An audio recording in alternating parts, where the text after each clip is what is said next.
We're watching films on the toilet, because that's what dads have to do. When the movie's unsuitable for your kids, then pretend you need a number two.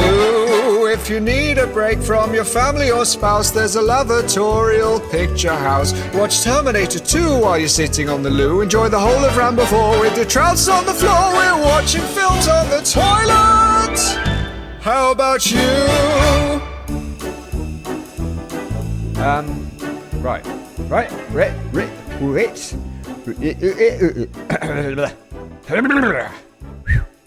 This is my vocal exercises.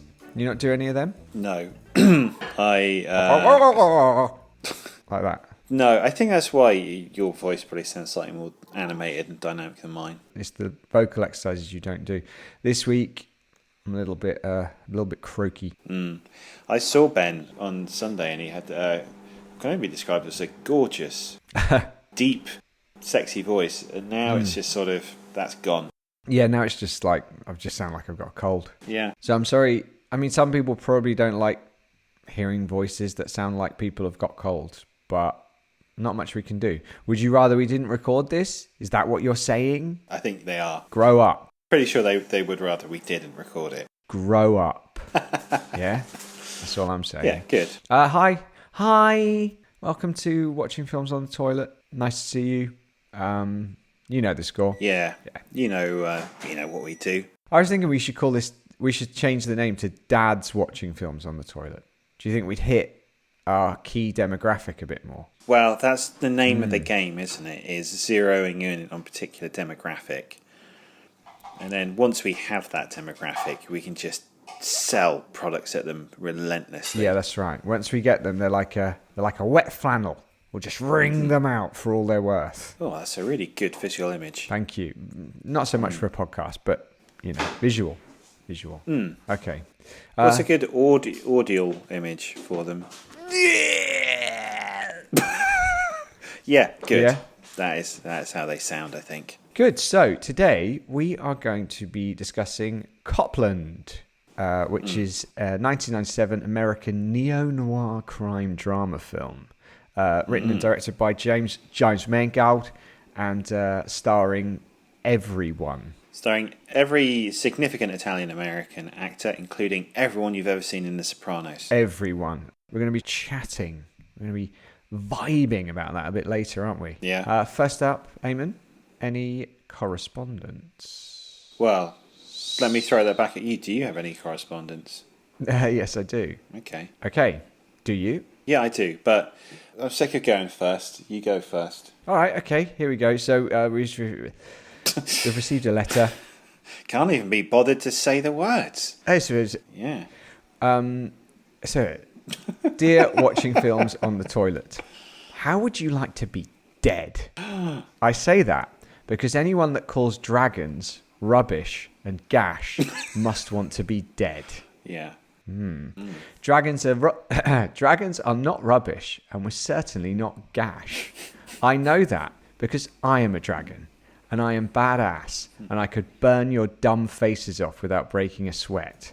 What about you two? Are you badass? Do you breathe fire? Can you fly? Or are you rubbish and gash? If you think you're so tough, why don't you have me on your show? An interview with a dragon might be the kind of content your podcast needs to make it to the big leagues. Joe Rogan hasn't had a dragon on his show, or Mark Maron, or Josh Widdicombe and Rob Beckett. But to be fair, they'd probably make jokes about dragons struggling to hold down jobs because they keep getting fired. And the time Rob accidentally set fire to his daughter's hair. We've all done it. Anyway, I could probably make you famous, but there's also a chance I might roast you both and arrange your charred corpses into embarrassing poses and post them on the internet. Is that a gamble you're willing to take? Or are you just weak? Let me know, and I'll be waiting. Love, a dragon. P.S. If you do have me on, I'd like a comfortable chair, a bottle of Vimto, and a packet of fruit salads.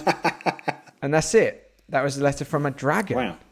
His rider is remarkably similar to the kind of thing that I imagine you might have. Yeah, it's actually exactly what I would want. Predominantly sugar. Sugar. It would be a comfortable chair in which to have a high and crash off of too much sugar. I mean, he wrote that to both of us. That was very much you. I was defending the dragon. I am going to throw this over to you. Well, it's tricky, isn't it? Yes. I mean, we take the gamble and possibly get 4 or 5 new listeners? Make it, yeah. Or we could also get burned alive. It's tricky, isn't it? It is. Difficult decision to make. Maybe we should throw it out to the listeners. We'll have a poll. Yeah. All right, Eamonn, bit of correspondence from you? Yeah. Well, this is really interesting, actually, and really glad you did your letter first, because this really addresses something you've just done, which is you will not get involved in any beefs whatsoever. As soon as a beef presents itself, you're like, nope, you get out of the way. That's true. You don't get involved. So actually, this week, it's correspondence, but it's a letter that I've written to someone. Okay. Okay. So all right. Go. Okay. Dear Sir, I hope you're well. I'm writing to you on behalf of my comedy partner and good friend Ben. I'm a bit worried about him because he doesn't have any professional beefs. I've got loads. Yeah. James Cameron, Josh Widdicombe, the ghost of Ronnie Corbett, Pete Andre, Paul Greengrass, to name but a few. Ben, on the other hand, has none, and I'm worried that, because of this, his confidence has taken a bit of a knock. Ben's getting no attention whatsoever, whilst here I am, basking in death threats and legal action. It hardly seems fair, does it? I was wondering if you wouldn't mind instigating a beef with him to make him feel better. I can think of no one better at instigating trash talk than yourself. You are, after all, wrestling legend Ric Flair. Oh, good. Okay. I like it when you shout really loud for 3 minutes and then say woo. I know it would mean the world to him if you called him out publicly. Okay. If it helps, he said your hair has the texture of candy floss. He also laughed at your multiple failed marriages and bankruptcies. Also, he said your daughter is a slag. Kind regards, Eamonn. Oh no. Yay! Welcome to the fight. So I've got beef with Ric Flair. You've got beef with Ric Flair. I mean, now. I didn't bring it on myself. Woo! Yeah. I'll agree, his hair does look like candy floss. I don't really know anything about his daughter, and I definitely wouldn't have said that. She's also a wrestler. Okay, what's she called? It's called like Caroline Flair or something, something like that. Caroline Flair. Karen Flair. I don't know what her actual name is, but it's like... She chose Karen as her wrestling name. It's not Karen, it's... Hang on. Karen Flair. Charlotte Flair, there you go. Charlotte Flair. But you did call her a dirty slag, didn't you? Did not say that. Say that. Yeah. But Rick, look, if you wanna come at me via letter or audio recording, don't come on the show. Then that's fine. Yeah. I'll take it, and I'll probably just take everything on board, agree with it, and end the beef right there. I'm not very good at... You will. Yeah, you do. Yeah. You can never... You will never... No. You escalate. Yeah, I don't. I'm not very good at escalating for reasons that maybe we can't really go into. You're a coward? Is that the reason we can't go into? Yeah, I'm a cowardly man. Yeah, that's it. I'm a massive coward. I'm like the lion in the Wizard of Oz. If I were the king of the forest, he says, didn't he? Something like that. Classic reference to a golden age film there. I love it. Yeah, golden age film. You need to look at these beefs from a content point of view. That's fair. All right, Ric Flair, bring it on, you wrestler. Oh, yes, Ric Flair, I agree with everything you've said. I'd like to apologise again and I'll hopefully consider the matter closed. Yours sincerely, Ben. You might as well type that out, because that's what we'll be going back to him, whatever he writes. Well, let's see what he says first, Ben. I have a feeling he might be saying some quite choice things about you. You think he's going to get to me? I think he's going to come at you verbally. He's going to come at me. He's going to come at me with a hard woo. I can't say... Doesn't sound right. No, hard woo. Maybe not. Anyway, good. Any toilet news, Eamonn? Yeah. So, Mum says she skipped the potty and toilet trained her baby at just 8 weeks old. She said the breakthrough is a miracle. What? Yeah. What, does she just leave it on a potty all day? Yeah, I mean, a better title for this story would be Woman is Attention-Seeking Liar. Baby's now 4 months old, and the baby now signals when she needs the toilet using sign language. I mean, bullshit, right? It's not true, is it? No. I always found it really funny to begin with when you have a baby and they do a poo in a nappy. They often will look right at you and just go... Yeah. Do you remember you said the Queen wore a big nappy? Do you not feel bad about that now? No, I don't remember that, Eamon. In fact, pretty sure it was you that said that. No. I listened back to it before this episode, and It's you going, is it? Wouldn't it be funny if the Queen wore a big tartan nappy? And I'm going, Ben, I think that's really out of order. No, that's the head of state. 100% you. What did you? How did you watch the Queen's funeral? Did you watch it? Did, yeah. It was weird, wasn't it? It was sort of boring, but also really compelling. Yeah. I mean, I sort of gave up when she was being driven to Windsor. That was like, and you see the car. It's like, this is the most boring car chase I've ever seen. How do you think they could have jazzed that sequence up? With a car chase. That would have been cool. Like maybe some tanks. Yeah. I think they just should have tried to get her there as quickly as possible. Mm-hmm. Like, just foot down. Those cars, they're quick. Yeah. They're good cars. Reckon they could have floored it about 140 all the way to Windsor. Yeah. Even on the little roads. That would have been good. You know, when they're testing out jet engines, they'll put them on like a sled. They'll mount it on a track and they'll put it on a sled. Do you think it would have been like pretty cool if they'd put the coffin on one of those? Or, just blast it. The mall's quite long. Yeah. You could, like, that would be a good runway. Well, like just those old-fashioned vacuum tube networks in buildings where you'd open one end, put a package up it, close it, and you go.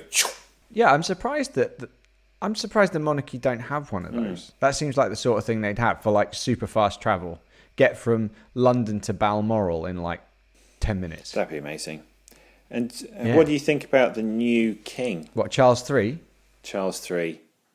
I like his the way that he gets cross about pens. That's quite funny. Yeah, that was funny. Bloody pen. Stinking pen. I like that bit. It just, basically, he's any man over 70 who's become king. Like, any man over 70 shouldn't really do that job because they're going to be grumpy. Yeah. Probably going to be fairly, let's just say, set in their ways about quite a lot of things. Saying that, though, I did feel like his speeches, well, I just felt sorry for him because he's just lost his mum. So right now I'm going to give him the benefit of the doubt, and I think he's all right. But we'll see how it goes. What about you? I'm being very honest about that. That wasn't funny. That wasn't funny at all. No, just being honest. Don't worry, I'll assume the comedy burden again. Yeah, but again, you see, this is me. I don't want to get in beef with Charles III. He hasn't even started yet. What kind of colours do you think his nappy are?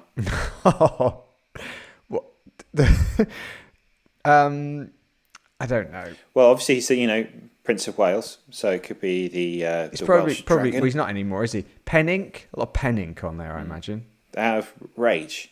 There's pen ink all over his nappy. Yeah? Yeah, okay. Yeah? Fine. How about that? Yeah, good. Yeah, leave it there. All right, good. How did you watch Copland? Now, I call it Copland because I was hoping that Sylvester Stallone's character in the film was called Freddie Copland, and it was actually a surname, but it's not, is it? It's Copland.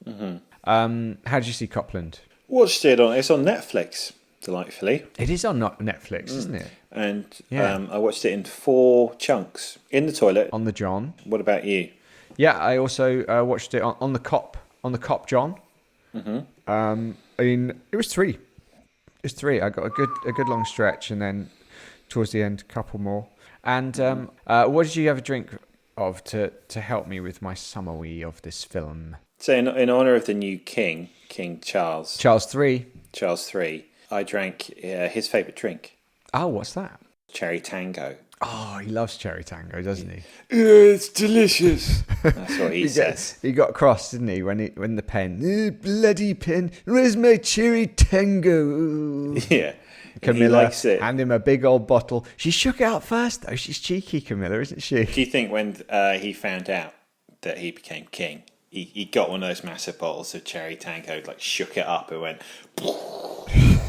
right out everywhere, Like in the F1. absolutely covering Camilla. You wouldn't want that in your eyes. Very sticky. Very sticky. But yeah, no, I've seen her off camera. She winds him up. She always gives that bottle a little shake because she knows that when he opens it up, cherry tango. It's going to be flat now. He hates it when it's flat. Stupid stinking flat tango. That's going to be his first royal decree. It's no flat tango. No flat. And you know what? I'm with him. One wants flat tango. I tell you what, I like a middle ground where, with all my carbonated drinks now, give them a little shake. So then they're maybe at 70% carbonation. Give him a little shake. It's a little shake. Not a little shake. No flat, but 70%. You want to give that carbonated drink a little shake. Just a little bit. Or a high pour. I found a high pour gets rid of just the right amount of gas. So it sounds like something a regal cat would have. Very high pour. Yep, scans as a joke, so let's call it one. Can't think of anything. Good. Yeah, good. Just make a noise there. That's normally what I do. When you sort of outwitted me. Yeah, a little bit. Yeah. Not quite, little bit, but I'm done. Anyway, okay, so cherry tango. How much cherry tango did you have? I had a 6-pack. 6 cans of cherry tango. Ooh, or 6 2-litre bottles of cherry tango. Oh yeah, 6 2-litre bottles. Shake them all up beforehand? What I did is I opened the top, placed my mouth above it, and then I lifted it up and it went bang on the table with my mouth still over it. So it went straight up into my mouth. Most of it came out my nose. You better not have spilled a drop because I can't do this summer without it. Well, a lot of it did come out my nose, but then I did sort of sweep that into a cup and then I drank that. Swept it into a cup. Excellent. Yeah. Okay, good to know. So how long did that give me? That gave you 1 minute and 17 seconds. Okay. This is quite a complex story. So do you want a bit longer? Let's see how it goes. No, that's fine. That's fine. Okay. No, it took you that long. That's the time it actually took. I went to the bother of drinking 12 litres of cherry tango, so I think it's a bit rude to ask for longer. I think you know what time you got. Okay, right. Let's do this. Ready? Yeah. 3, 2, 1, go. Cool. So there's this town in New Jersey where all these NYPD cops live, even though they're not supposed to because Robert De Niro said so. The sheriff in this cop town is Sylvester Stallone, who's lost his hearing in one ear when he saved a local beauty queen from drowning in a river, and who turns a blind eye to the dirty dealings of the town's corrupt blue residents. Over in NYC, there's trouble when a young cop known as Superboy shoots a couple of unarmed teenagers, and instead of facing the consequences, Harvey Keitel fakes his suicide and they head back home over the river. Internal Affairs investigator Robert De Niro tries to enlist Sly's help in getting to the bottom of what happened, but with their ties to the mob and local government, Harvey Keitel's crew are practically untouchable. Unfortunately for him, one of his cronies, coke addict Ray Liotta, has had enough of small cop town life, and in an attempt to leave it all behind him, he burns his own house down for insurance money, accidentally killing his girlfriend in the process. Oopsie! With things spiraling out of control, Harvey Keitel tries to tie up some loose ends, and as the bodies and attempted murders pile up, Sly decides to do something about it, only to find himself in a big quiet shootout when he tries to bring Superboy into custody. With the help of Ray Liotta, Sly shoots all the bad men and puts an end to the corruption in dirty Copland. The end. Well, he did it in 1:17 exactly there. Yeah, boy! Now, this film, the plot was kind of a little bit all over the place. And there were things that felt... I like messy crime. Like when someone explodes? Yeah, like messy crime. Like when someone robs a bank then blows up. That kind of thing. Messy crime. No, because crime is very rarely slick and it doesn't tend to go as people plan. You can't plan for all these terrible things that are going to go wrong. So I like it when criminals get themselves in a complete mess. And this is kind of like that. Like Harvey Keitel makes that decision for Superboy to fake his suicide. Yeah. But then he doesn't sort of really need to do that. And then he has to kill him. And it's all a bit like, it doesn't quite work. But I also kind of like that because I feel like that's a more realistic portrayal of what would happen. But I think that would play out much better over a longer story than it did in this. In this, it just felt a bit... Very quick. Yeah, too quick. Why go to the bother of saving him from jail if you then have to kill him? Yeah, exactly. But then if we'd had 4 hours of that decision and suddenly it doesn't work anymore, then it kind of makes a lot more sense. But yeah, Sly, he was a mess. He was a complete mess. And very dumb. Freddy, the character he played, he was quite a simple man. Yeah, he's quite slow, isn't he? And I like that. I thought that was he wasn't sharp. It took him the entire film to sort of catch on to what was going on. Yeah. And because of the way he played that, I think it makes sense. There's that scene where he meets up with Annabella Sciorra. Yeah. His unrequited love. Yeah. She asks him why he never got married. And he says something like, look, all the best girls are taken. And it was actually it was heartbreaking. It really got to me. It was kind of like, it could have been quite a cheesy line, but he sold it very believably. He did, and it was really sweet, their relationship that wasn't quite going to happen. Although it was odd that there was no reference to that at the end. What do you mean? I mean, I know her husband just died, but when it ends, like maybe they could have got together or something, but they didn't. Well, I was confused because when you see her leaving his house... Yeah. Were we led to believe that something's happened? I don't know. They did have a kiss, didn't they? Did they have a bone as well? I don't know. A follow-up bone, I believe is the technical term. Start with a kiss. Yeah. May I kiss you? Yes, you may. The kiss ensues. Could I interest you in a follow-up bone? Oh, God. Yeah. We're going to have to leave that out, I think. What's wrong with bone? We know. I think we know what it means. I think we know what the implication is. Same as woo, right? What you said earlier. Hard woo. Ric Flair's rock hard woo. Yeah, that. I think there's slightly more ambiguity there. Anyway, can you think of any stunt casting of like crazily glamorous / ripped person and a totally unconventional role for them? So, like, for example, like The Rock as Gandhi.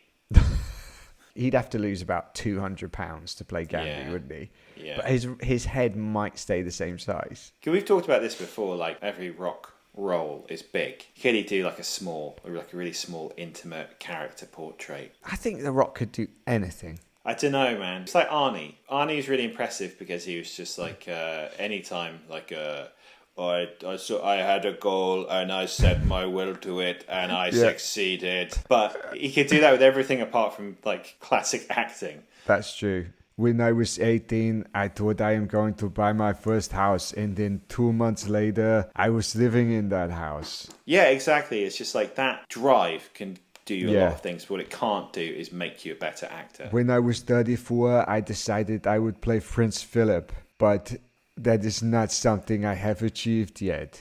Like, that wouldn't happen, would it? No. You couldn't play Prince Philip. Prince Philip? Prince Philip, yeah. Are you saying Prince Philip? Yeah. Why are you saying Prince Philip? But you kept on saying Prince Philip. Prince Philip. Did I say Prince Philip? Prince Philip, yeah. Prince Philip. Oh, come on, let's think of a better one. Well, the Queen. Who can play the Queen? Jason Statham? Jason Statham is the Queen. That would be good. I now knight you, Sir Dickhead. And then he'd like chin them. What about, world famous female wrestler China? Oh, yeah, that would be good. Is there a China biopic would be good? Who could play China? Well, hang on. I'm thinking about her as being the actor person. Oh, so China playing... Well, let's think about who would play China in a biopic. Natalie Portman? So you're going the other way now? Yeah, I'm thinking about who could play China. Right. But who'd have to really, go through a real transformation in order to play her. This is the opposite of what I wanted to do. Beyonce. Yeah, let's say that. Beyonce decided to play China. Yeah. That would be quite a role, wouldn't it? Yeah, you've totally railroaded this. This is the opposite of what I wanted to do. What did you want to do? Well, I'm not. I wanted to take buff people and make them do ludicrous things as small people. Okay, so what do you want China to do? I mean, she's dead, so she's not going to be able to do it. Yeah. But go on. Well, okay. I was going to say she could play your mum. My tiny mum. Your little mum. Yeah. Yeah. Yeah. I guess she could. She could. Yeah. If she was alive. She's like, but she's not. She's not, unfortunately. R.I.P. China. The real queen of people's hearts, wasn't she? She was Queen of the Ring. Queen of steroids. Don't talk ill of her. She had a little dick. She loved steroids and she had one of those little dicks. Can't put that in. I know. I'm just trying to make you laugh. Did you notice? Do you know who did the score for this film? Did it remind you of anything? I feel like it did, but now I can't remember. So the score was done by Howard Shore, who did Lord of the Rings. Ah. And there's like the main kind of motif that accompanies Frank. It really reminded me of a piece of music in Lord of the Rings, and lo and behold, there you go. I actually really loved the soundtrack. I thought that was it was good. Very good part of it. There's that part on the bridge where Orlando Bloom rides up, doesn't he? And he says, "We're taking Superboy to Isengard." And he gets him on the back of his horse, and they ride off. Yeah, that's right. That happened. It was weird. That happened. And there's that bit where Gollum is hanging out of the side of the car with a steering wheel lock. Yeah, and he pretends to shoot Superboy. Bang, bang, Superboy. Like that, isn't he? He says that. That's right. Yeah. Do you think this is the first time anyone has ever had this conversation in the history of the world? I think it might be the first time anyone's done a Gollum impression saying "Bang, bang, Superboy." Yeah, good. There's a part where Ray Liotta puts a dart up Robert Patrick's nose, and he really stretches it. Stretches a rubber dart, apparently. What's the weirdest thing you've had in your body? Ever been stabbed by a dart? No, me and my friend Tom, when we were younger, invented this ridiculous game where we would lie on his bedroom floor and throw a dart up in the air, like a proper dartboard dart. Yeah. And then whoever moved out of the way first was like the loser. Jeez, Yeah, that's a stupid game. Wasn't it? That's a silly game. You reminded me of a silly game that we played where we sent messages to each other's Facebook accounts, didn't we? Grand's Hatch, we call that game. Yeah. Just clarify. We would take charge of the other person's Facebook, so it was as if these people were receiving a message from their friend. We've played that game once, and it was really. I think maybe the most I've ever laughed. It was a very funny game, but very destructive. So you know how if you're playing like that punching game where you take it in turns to punch people. Yeah. Like the first one's gentle little taps. Then someone will punch a bit too hard. Yes. And if you're in the receiving end of that, you think, okay, I'm going to punch harder as well. Yeah. And from there it escalates. And that's very much just what happened with our games of Grand's Hatch. Sending messages to people in each other's address books, which became increasingly offensive. Well, yeah. And I think there's a few people who we haven't spoken to since. And this was 20 years ago? And maybe it's something we should bring back on this show. So there's one guy, do you remember? I'm sure we can talk about this now. But he was kind of like a filmmaker type character, is that fair to say? Yes. And he's quite an opinionated person, wasn't he? He was. I didn't know him that well, but yeah, he was quite opinionated. This is one of the last messages, I think, but I sent him a message saying, "Hello, it's Ben here. Do you remember that time you came round to my house and massively outstayed your welcome? Why was that?" That's what he said. Funnily enough, he didn't reply. That's rude. Didn't reply That's to rude, that. wasn't it? I mean, it was very rude of him not to reply to that message. He was rude. Rude man. Yeah, that was the end of that relationship, which actually was fine. There's also that bit when Harvey Keitel, and this always impresses me, when really good actors have to act badly. Okay. So there's like a part where he's on the bridge and Superboy is meant to have jumped off, and he goes, "Oh God, he jumped! He jumped!" And it's like it's like he's not selling it. I'm surprised anyone believed him, but so he's sort of like it felt like he was acting badly on purpose, which I always find very impressive. You got to be a good actor. That's really good. Yeah, no, he does. I remember thinking of that. So, my man, would you flush Copland away like Sly is almost flushed into the river when he goes and rescues his beauty queen sweetheart, or would you fish it out like they were unable to do with Superboy's body because it never went in the water? Very good. I know I've sort of said that this would make a brilliant series, but it was nice watching something like this, which it wasn't big and enormous. It felt very, the plot was very small, and I like the fact that you don't spend a lot of time in New York. And I really liked Sly, and all the performances were strong, and the story was pretty engaging. So I actually would fish this film out. You'd fist it out? I'd fist it out, yeah. Wow. Okay, good. Well, it's the first time that you've fisted a film out of the bowl. Let's fist it out. Yeah. What about you then? I really enjoyed it. I've actually watched it twice recently, just because I watched it before we suggested watching it, and then I watched it again just to catch up. And both times I really enjoyed it. And you know what? Mostly Ray Liotta. Yeah. I love Ray. Yeah, he's such a good actor. I like just the... Yeah, he was great in this. And yeah, I miss Ray. And I think it's a good movie. And I would fish out, which means... Ooh. It means it goes in the Tank of Glory, right? Yeah, Copland is going up in there. So what do we have in the Tank of Glory at the moment? And I need to write these down, don't I? Because we have come up with a new system, which is slightly distressing, but that is what's going to happen. So we have, in the Tank of Glory at the moment, we have Brawl in Cell Block 99. We have Midnight Run. We have Prey. We have Top Gun Maverick. And we have Point Break. While we have been discussing those, I have been writing them down on bits of paper. Well, actually toilet roll. And I'm pulling off the little strips because we are going to pick one at random. And that... Why have we chosen to do this? Well, it was getting to the point where Brawl and Midnight Run were just never going to leave the tank because when it's up to us... we'll never choose them because we love them so much. And so we thought we'd introduce this... A little bit of jeopardy, a little bit of drama.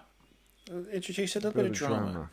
And as my obese Scouse restaurant manager once told me about putting oil and vinegar tableside for the diners, people love a bit of drama.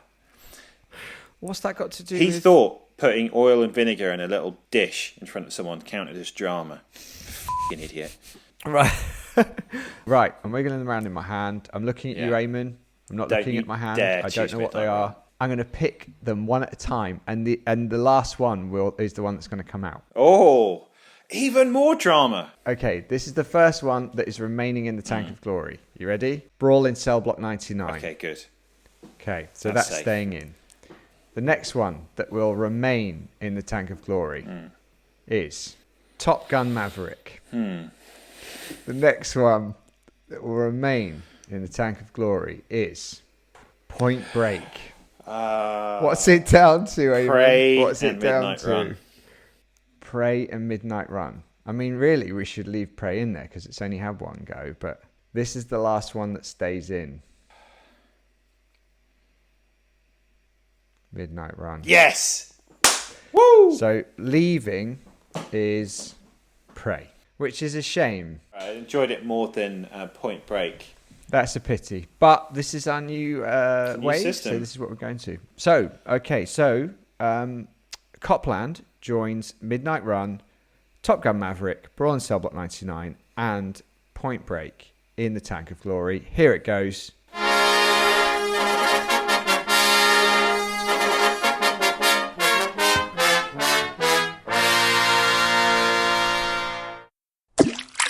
Da-da-da. Love that. And sorry, Prey. Sorry, Prey. Yeah. But that's how we roll now. New Good. rules. All right. So last bit here, top fives. So this is all about, this week, we're choosing films with an actor who underwent a big physical transformation to play a particular role in that film. Good. So inspired by Sly in Copland. Because he was slightly paunchy. Yeah, Okay. you lost. I lost last time, didn't I? Okay, so I get to go first. So I'm going to say this is a double. Yeah. Robert De Niro in Raging Bull. Absolutely. Yeah. Yeah. I love it. Has He's to a good be. lad. What about Christian Bale in The Machinist? Yes. Did you choose that? It was very disturbing. I didn't really enjoy the film. Did you not? I liked that film It a was lot. all right. was It was really good. okay. So I didn't choose that. I'm going to say Chris Hemsworth for Thor. No. It is an impressive physical transformation, but I didn't choose it. Yeah, fair enough. Let's go with Chris Pratt in Guardians of the Galaxy. That would be a double. No, I've not No? done that. I don't think that was significant. It was. If you look enough at how he was transformation. and then how he ended up in Guardians, it was impressive. One each. Final Yeah. guess. Mm-hmm. I'll say Tom Hardy in Bronson. No, I didn't pick that, but it's a good change. Marlon Brando in The Godfather. Nah. So what do we do? Do we have to undergo a physical transformation? Rock, paper, scissors? I thought this one would be tricky. Oh, rock, paper, scissors. I hate it. You always win. Fine. Three, 3, two, 2, 1, go. go.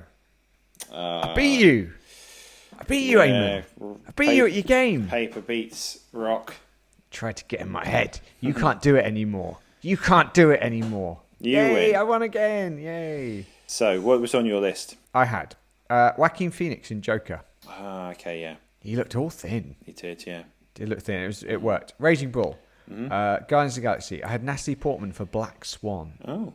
which is very impressive. And I had Hugh Jackman for the Wolverine, because man got torn up for that.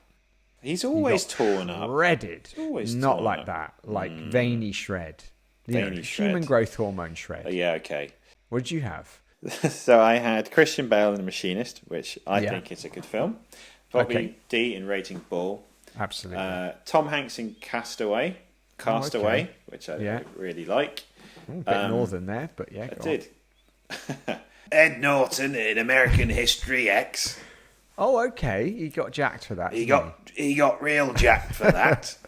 right. I Can't like keep this. on doing yeah. that. No, carry on, Okay. please. And Jake Gyllenhaal in Nightcrawler.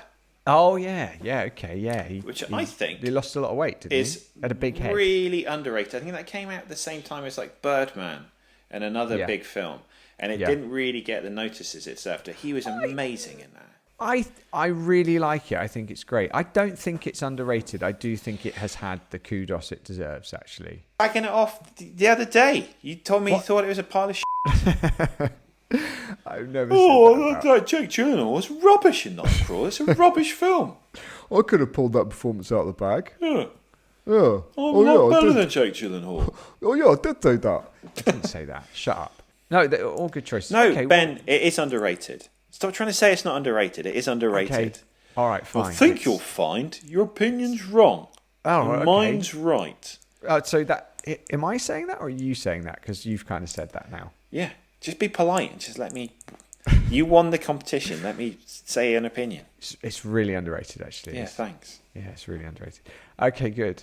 So that means that you have to do a forfeit this week again. Gain a load of weight. That'd be a good one for me. I could yeah, smash that. Gain a load of weight and see how immobile you can become. See if you need to be like get to the point where I want you to be crane lifted out of your house. I mean, there might be implications for my job, but podcast comes first. Podcast comes first. Podcast life, son. Mm-hmm. Yeah, that's how it is. And last week you had to do a forfeit as well. Eamon, are you all right? Are you all right? I know. I don't think I've ever lost two in a row before. I hate this. This is what it's like to be you. I feel like Ben now. Pretty good. I'm in a comfortable chair. Might get some Vimto. Crack it open. Maybe a bit of cherry tango, like Charles 3. So last week your forfeit was to befriend a truck driver on a two-way radio that the truck drivers have. So how did that go? Went real well, and this is what happened. So I bought a two-way radio on eBay, let's see if I can't make some truck driver friends. First thing I need to do is give myself a memorable handle. That's what we radio guys call a nickname. Here we go. Hello, this is Texas Pete. I'm driving my big rig down the highway. Any other truckers out there? Just racking the miles and paying the bills. I'm running on coffee and cigarettes, baby. Cruising down the highway for the next paycheck to spend on liquor and women. Must be a quiet night. I'll keep going. Yes, sirree. Just putting the pedal to the metal with my old dusty cowboy boots. I'm also wearing a cowboy hat, by the way. I've got on stonewashed jeans and one of those brown suede jackets with the tassels down the arms, because, as I said, I'm a truck driver. Maybe I'm not selling it enough. Hoo-wee! I tell you what, boy, I just dango hit me one of them cactus plants. I damn near spilled my sarsaparilla down myself. Billy Ray Cyrus, he playing on the radio, hopped up to my eyeballs on caffeine pills, and I got a truckload of Texas steers on the way to marketplace. I can't wait to get me some biscuits and gravy at Grandma's house. What is this? Oh, it's, Truck Driver Texas Pete, of course. Are you another roughneck throttle jockey? No, I'm a bouncer of destinies. You're on a fucking channel. Been shooting your mouth off all night. Shut the fuck up, mate. Well, there you go. I think that probably counts. One friend made. Okay, so next time we are going to be watching a film directed by Walter Hill, starring Bill Paxton and Ice-T, and it is called Trespass, and it came out in 1992. Now, I know that we really enjoyed this film Yeah, around that time, I thought this was brilliant. but have not seen it since, and I don't know if it holds up, so it's going to be a really interesting watch. Okay, cool. So that'll be interesting to revisit. And after that, it's basically Halloween, so I'm going to make you watch a horror film again. Boo. Yay! Well, not if I win the next competition. I'll be watching the Emoji Movie. What? Yeah. Shut up. Horror. There's a horror movie. Okay. Good one. Good. Right. I've got a cold and I'm tired, and that was wonderful, but it's time to go. So, Okay. if you want to see more of us, then find us on social media and chat us up. Mm-hmm. Go on, take us We're out, chat us up. absolutely desperate. We'll chat to anyone. Desperate for it. Yeah. And Leave a review. Say some Leave stuff. a review if you want. Big up Charles 3. Yeah, good luck. Best of luck. Bear in mind, Camilla is going to shake that cherry tango before you drink it, Right so in you your might face. want to keep an eye on that one. They're doing a Royal You've Been Framed special with basically it's just clip after clip of Charles opening Cherry Tango and going, "Argh!" and they're going all over him. Camilla, stop shaking my tango. Camilla, you f***ing idiot. Yeah, stuff like that. And there's the end that we've always wanted to the podcast. Great. Yay. Okay. Okay. Eamonn, say goodbye. Keep flushing. Bye-bye.